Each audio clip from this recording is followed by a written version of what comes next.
Hey guys! Becky.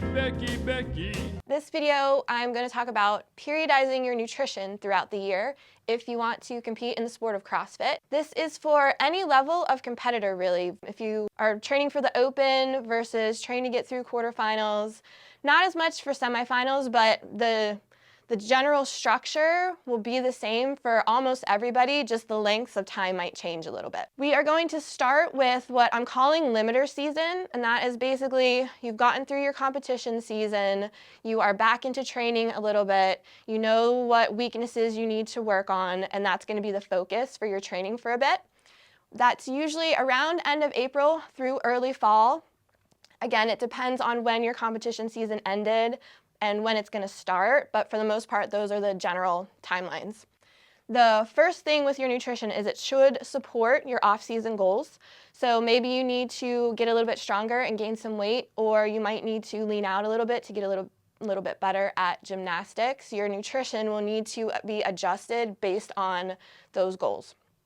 If you're new versus not new to even tracking what you're eating, you'll have a couple differences. The first one is if you're new, what you'll probably need to do is just work on establishing a baseline of food intake and working on being consistent with that.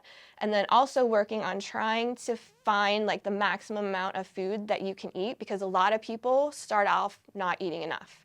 If you're pretty established with weighing and measuring, you've been tracking food for a couple years, this would actually be a good time to work on maintenance and not having to weigh and measure all the time and kind of taking a break from the day-to-day structure, but still being able to work towards your off-season goals. Another bullet point that we have here is working on habit building.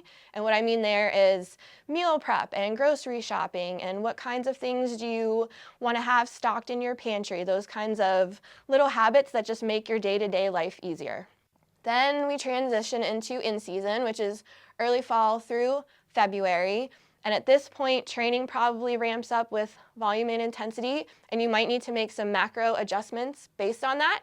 You know, you've worked off season to gain or lose or maintain, and you want to make sure that you are still reaching and keeping those goals while the CrossFit increases. So you might need to increase food, you might need to change what days you eat a lot of carbs, any little adjustments like that.